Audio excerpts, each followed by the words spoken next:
Every year, the average American family spends over $2,000 on fresh produce and throws away nearly a third of it without ever knowing it could have kept growing right on their kitchen windowsill. Does that number stop you for a second?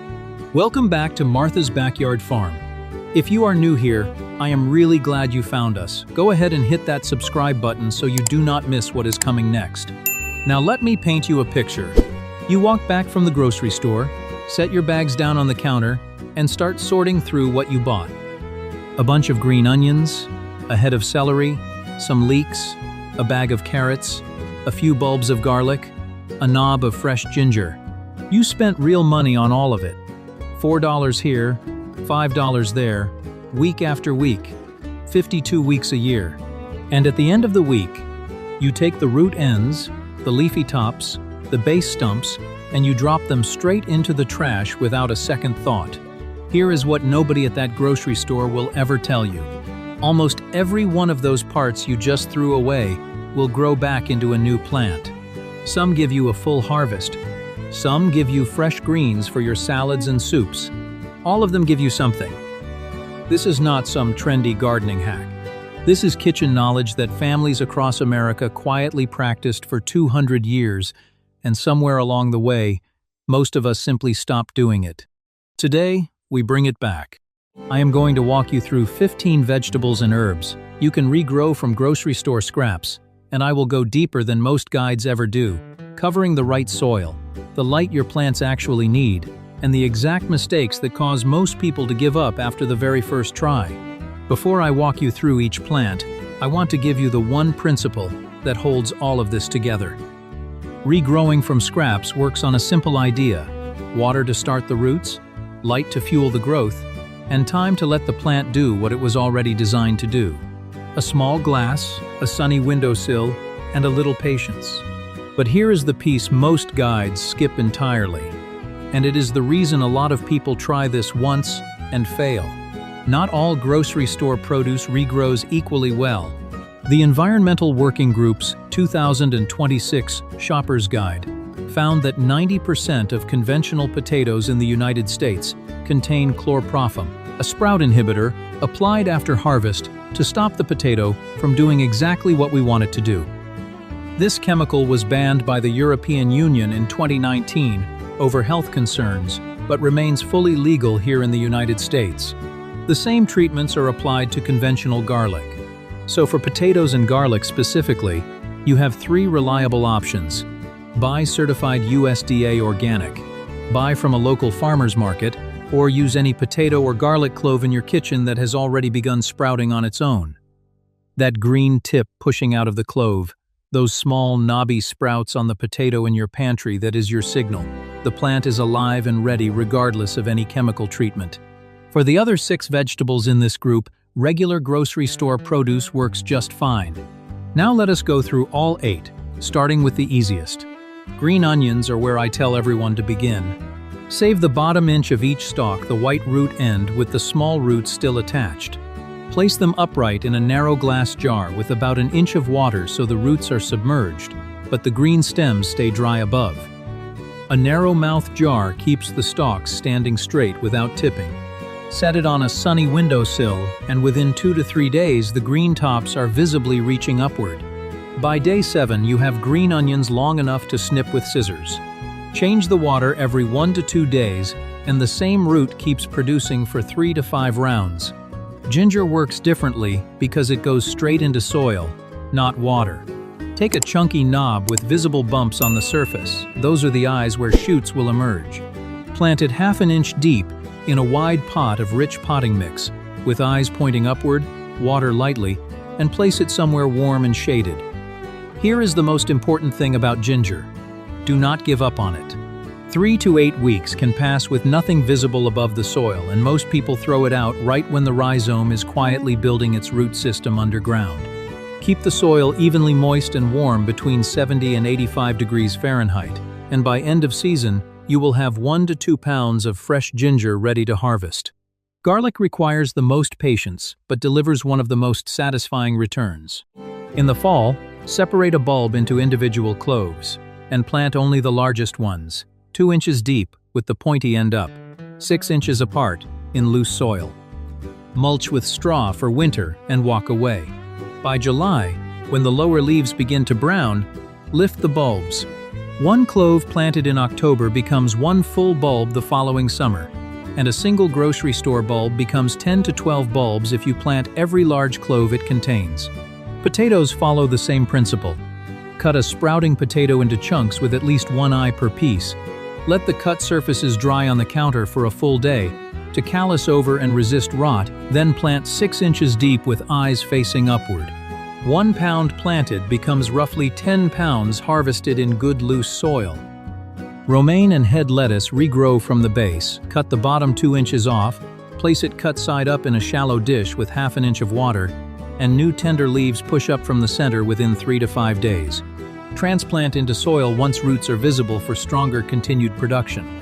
Leeks follow the same method as green onions but on a slower 2-week timeline, and 1 leek base gives you enough for a full meal. Celery is more sensitive than most people realize.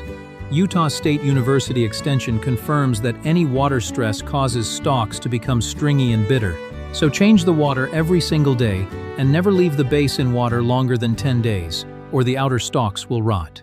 Finally, bok choy is the fastest and most reliable plant in this entire group. Place the white base cut side up in ½ inch of water, and within 3 to 4 days, new leaves are already emerging from the center. Move it into soil at that point for the strongest continued growth. Now, I want to take a moment and be completely straight with you about carrots, because this is where a lot of people feel let down, and it is only because nobody set their expectations correctly from the start.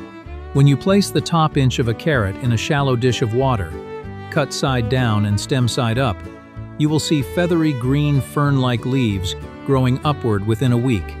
Those greens are real food. They have a slightly peppery flavor similar to parsley and work beautifully chopped into salads, stirred into soups, blended into pesto, or used as a fresh garnish. What they will never do is produce a new carrot underneath. A carrot is a taproot. The orange part you eat is the root itself, and once that root is cut away, the plant simply cannot regenerate it from the top. The same is true for beets, radishes, and turnips. You will always get the leafy tops back, and those tops are genuinely worth saving and eating. But if you go in expecting a new carrot to form, you will always be disappointed. Go in expecting a steady supply of fresh, peppery cooking greens, and you will be pleasantly surprised every single time. Now, let us move into the 6 herbs. And here is the good news. Once you learn the method on one of them, you have essentially learned it for all 6. Every herb in this group regrows from a stem cutting placed in water. The cut stem develops new roots from the bottom. And once those roots reach about 1 inch long, you transplant the cutting into soil and watch it become a full productive herb plant. Take a cutting 4 to 6 inches long from a healthy stem. Strip off all the leaves on the lower 2 to 3 inches so no foliage sits in the water, and cut the very bottom of the stem at a 45-degree angle to maximize the surface area available for root development. Place it in a small glass of clean, room-temperature water with only the bare lower stem submerged. Set it in a bright spot, away from harsh, direct afternoon sun, and change the water every 2 to 3 days without fail. Basil roots the fastest of all 6, usually within 7 to 14 days, but it also demands the most light. Basil wants at least 6 hours of strong direct sun, or 12 to 16 hours under a grow light indoors, less than that, and the cutting will grow weak and leggy rather than putting energy into roots. One critical detail: if your basil sprig has any flower buds forming at the top, pinch them off before placing the stem in water. A cutting that is flowering is directing all its energy toward reproduction, not rooting. Mint is even faster, often showing roots within 5 to 7 days. But I want to give you a firm warning here. Mint is aggressive. Plant it in an open garden bed, and within 2 seasons it will have sent underground runners in every direction, crowding out everything around it. Always keep mint in a container, or sink a pot directly into the ground to contain the roots. Rosemary is the most patient of the group, taking 4 to 6 weeks to root, and the single most important thing to know is that your cutting must come from a young, still green stem. Any stem that has turned brown and woody at the base will not root, no matter how long you wait. Oregano follows at 3 to 4 weeks and is forgiving and reliable once it establishes in soil. It will spread comfortably and produce for years. Sage takes about a month, and unlike the others, you should move it into soil the moment you see roots forming rather than waiting for thick root development. Because sage strongly prefers dry conditions, and sitting too long in water after rooting will stress the plant. Finally, thyme roots in 3 to 4 weeks, and like sage, needs well-draining soil and full sun once planted. Both sage and thyme are long-lived perennials. A single-rooted cutting can become a plant that produces steadily for 10 years or more. Here is where I want to go further than most gardening videos ever do, because getting your scraps to sprout in water is only half the job. The part that determines whether your kitchen windowsill becomes a real, productive little garden or just a short science experiment that fades out after 2 weeks is what happens after you move those rooted starts into soil. And this is where most people quietly make mistakes that cost them the whole plant. Let me start with the soil itself, because this is the single most overlooked decision in container gardening. Regular garden soil pulled from your backyard or bought in a basic bag, labeled garden soil, is not appropriate for growing vegetables in pots indoors. It is too heavy, it compacts quickly, it drains poorly, and it often carries pathogens that thrive in the contained environment of a pot. What you need is a proper potting mix, light, loose, and engineered, specifically for containers. The formula that works consistently well is equal parts coconut coir or peat moss for moisture retention, finished compost or worm castings for steady nutrition, and perlite or coarse sand for drainage.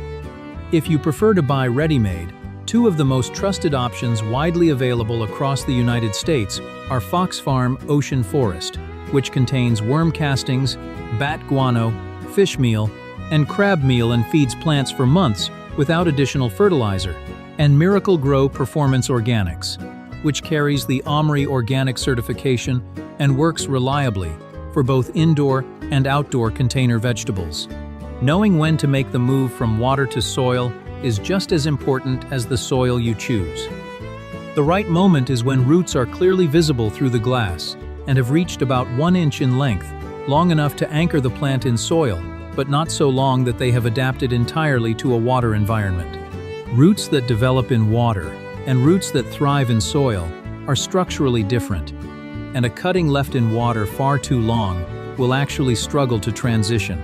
When you are ready to transplant, water the potting mix thoroughly before you plant, not after. Create a hole wide enough that the roots can spread naturally without bending or cramping. Lower the plant in gently. Fill soil around the roots without pressing down hard, because compacting the soil eliminates the air pockets that roots need to breathe and absorb nutrients. Then water lightly with a gentle spray, not a heavy pour directly at the base.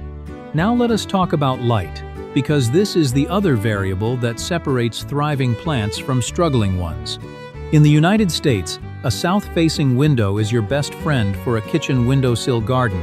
It receives direct light for the longest portion of the day. An east-facing window gives you soft morning light that works well for leafy greens like lettuce, celery, and bok choy.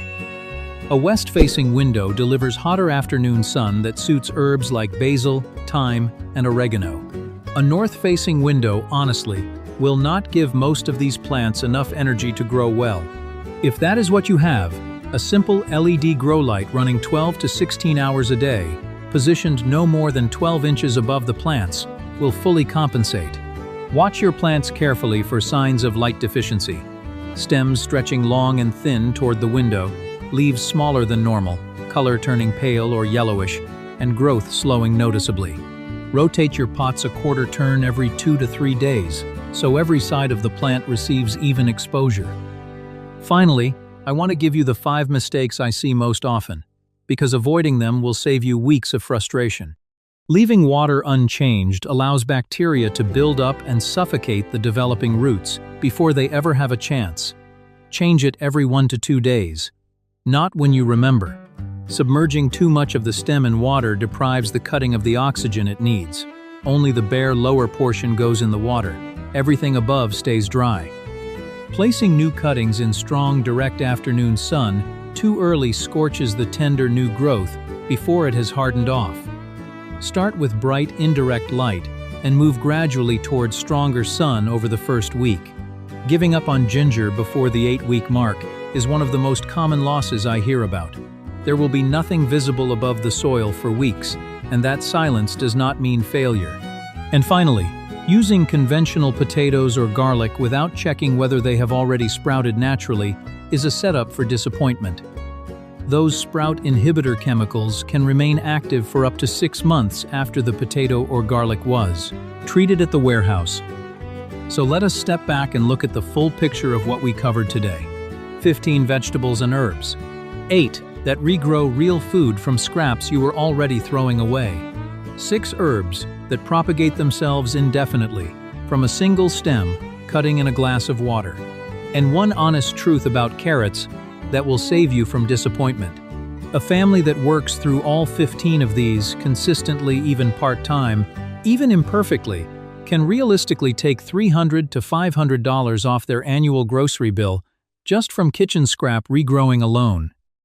That is real money, coming from things you already paid for and were about to discard. There is no incentive inside the grocery industry to teach you any of this.